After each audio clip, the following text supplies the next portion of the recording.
গভীর রাতে অগ্নিকাণ্ডের ঘটনা ঘটল পূর্ব মেদিনীপুরের ময়নায় অন্নপূর্ণা বাজার এলাকায়। ময়নাতে এই ভয়াবহ অগ্নিকাণ্ডে সম্পূর্ণ ভস্মীভূত হয়েছে 4টি দোকান। রাতে এই এলাকায় ব্যাপক চাঞ্চল্যের সৃষ্টি হয়েছে। জানা গিয়েছে, ময়নার অন্নপূর্ণা বাজার এলাকায় দোকানে হঠাৎই আগুন লেগে যায়। স্থানীয়দের নজরে আসতেই প্রায় আগুন নেভানোর চেষ্টা চলে। রাত্রি প্রায় 2টো নাগাদ দোকানে আগুন লাগলেও তা কিভাবে লেগেছে তা এখনও সুস্পষ্ট নয়। জানা গিয়েছে, 2টি ফল দোকান, একটি খাওয়ার দোকান এবং একটি ছাতার দোকান সম্পূর্ণ আগুনে ভস্মীভূত হয়ে গিয়েছে। আগুন লাগার ঘটনা জানাজানি হতেই এলাকার মানুষজন আপ্রাণ চেষ্টা করে জল দিয়ে আগুন নেভানোর। রাতেই ঘটনাস্থলে পৌঁছায় ময়না থানার পুলিশ।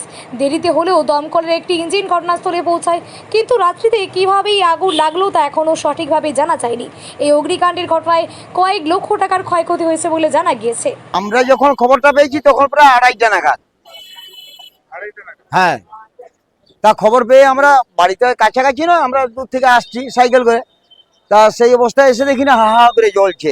তা এখানে প্রচুর লোকজন জমে গেছে। তা অনেকেই বালতি টালতি দিয়ে জল টল নিবাচ্ছে, আশেপাশে চাল টাল ভাঙছে, ওগুলো সমস্ত নিবারিবি করছে। তা আমরাও এসে আর কি করবো, হুতাশ হয়ে গেছে একবারে। কি করবো, সরবরাহ হয়ে এলো। কত টাকার মাল, এই সবে মাত্র ঘরটা করছিলাম, 1 মাস হয়নি এখনো। আমার একটা ছাতা সারানো দোকান ছিল। এখানে ওই পাশেটা ওইটা ছিল ফল দোকান, এখানে ছিল ফল দোকান, সেখানে ছিল খাওয়ার দোকান, মুড়ি ঘুগনি চপের দোকান।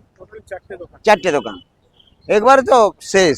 তারপর অনেক পরে থানা এলো, তারপরেও এই আসছে, ওই দমকল এসছে।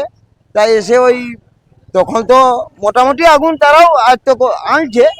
তার আগে স্থানীয় লোকেরা যারা ছিল এখানে সবাই বালতি টালতি দিয়ে জল টল দিয়ে এগুলোকে নিবানিবি করছে। তা কি আর হবে, আর কিছু তো করার উপায় নেই। কি করব, হ্যাঁ প্রচুর টাকার মালপত্র ছিল, ওদেরও ফল দোকান, ওদেরও মাল ছিল। তা আমার এই তো বর্ষার সিজনের ব্যবসা, ছাতা ম্যাচিস লাইট ফাইট করে প্রচুর টাকার মাল তুলে আনছিলাম, কিন্তু সবই তো শেষ, কিছুই তো বেরোয়নি।